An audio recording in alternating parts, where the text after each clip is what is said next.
أعوذ بالله من الشيطان الرجيم. بسم الله الرحمن الرحيم. إن ربكم الله الذي خلق السماوات والأرض في 6 أيام ثم استوى على العرش يغشي الليل النهار يطلبه حثيثا والشمس والقمر والنجوم مسخرات بأمره ألا له الخلق والأمر تبارك الله رب العالمين. صدق اللہ العظیم. حمد و ثناء رب کریم اور درود و سلام بر سید خیر الانام کے بعد سورۃ الاعراف کی آیت نمبر 54 تلاوت کی گئی ہے، جو 8ویں پارے کے 14ویں رکوع میں ہے. اس سے پہلی آیتوں میں فرمایا گیا کہ بے شک ہم تمہارے پاس ایک کتاب لائے ہیں جس کو ہم نے مفصل کیا ہے، تفصیل کے ساتھ اس کا بیان کیے ہیں اپنے علم کے ساتھ، جو ہدایت و رحمت ہے ان کے لیے جو ایمان لانے والے ہیں. جو نہیں ایمان لاتے وہ کیا انتظار کرنے، اس بات کا انتظار کرتے ہیں کہ یہ جو انجام بتایا گیا ہے وہ آ جائے سامنے. جب وہ انجام سامنے آ جائے تو پھر تو ان کو فائدہ نہیں ہوگا، بلکہ وہ کہیں گے کہ ہم نے غلطی کی، اب کوئی سفارشی مل جائے ہمیں، شفاعت کرنے والا، بخشوانے والا، لیکن نہیں ملے گا. پھر کہیں گے یا ہمیں واپس بھیجا جائے دنیا میں، ہم پہلے کی طرح نافرمانی کے کام نہیں کریں گے بلکہ فرما بردار ہو جائیں گے. لیکن انہوں نے اپنے آپ کو نقصان پہنچا لیا، اور جو انہوں نے اپنی باتیں گھڑی تھی وہ ان سے گم ہو جائیں گے. آپ فرمایا کہ بے شک تمہارا رب وہ اللہ ہے جس نے آسمانوں اور زمین کو 6 دن میں پیدا فرمایا. خالق کائنات ہے، ساری کائنات کو بنانے والا ہے، اور شان اس کی یہ ہے کہ کون کہے ساری کائنات بن جائے.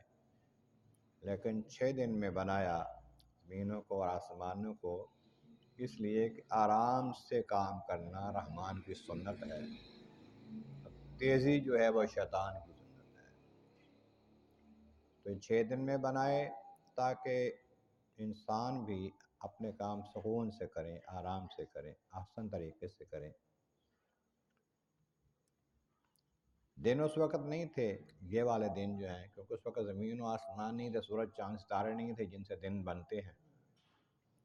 علماء فرماتے ہیں اس کا مطلب یہ ہے کہ جتنے عام دنوں میں 6 دن کا وقت، اتنا ٹائم اس وقت لگا ان چیزوں کے وجود میں آنے میں.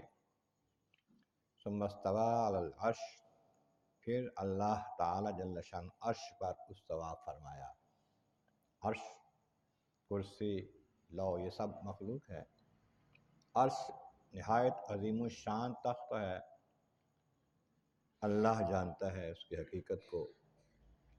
اور استوا کا معنی ہوتا ہے برابر ہونا، متوجہ ہونا، توجہ دینا، کئی معنی ہیں.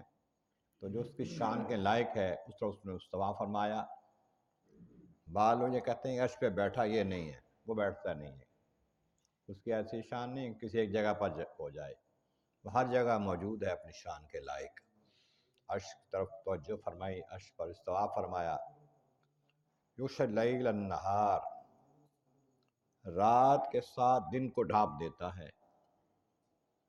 دن چھپ جاتا ہے، رات آ جاتی ہے. اسی طرح رات چلی جاتی ہے، دن آ جاتا ہے، ایک دوسرے کے اوپر چھا جاتے ہیں. یطلبہ حثیثاً، جلد جلد ایک دوسرے کو چلتے، ایک دوسرے کے پیچھے چلتے ہیں، طلب کرتے ہیں دوسرے کو.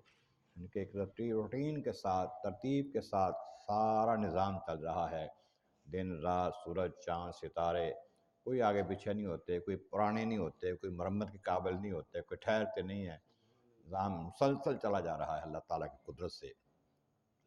والشمس والقمر والنجوم مسخرات میں امرہ، سورج، چاند، ستارے سارے کے سارے اس کے حکم کے تابع ہیں، اس کے مطابق چلتے ہیں، اس سے آگے پیچھے نہیں ہو سکتے، جیسا حکم ہے، جیسا نظام اس نے بنایا ہے اس کے مطابق چلتے ہیں۔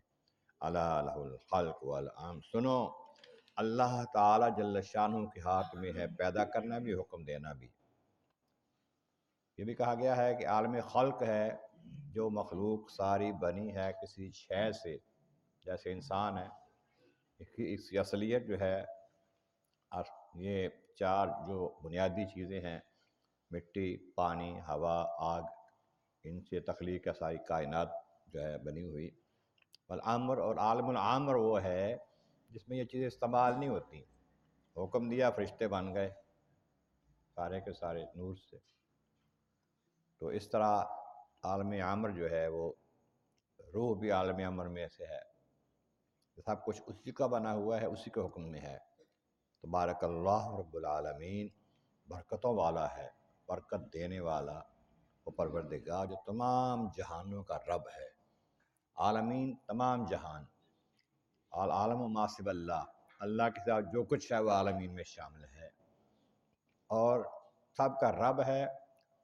رب کا معنی ہم سمجھتے صرف روزی دینے والا ہے، پالنے والا ہے، مگر وہ اس کی روزی اور پالنا جو ہے وہ اور طرح کا ہے۔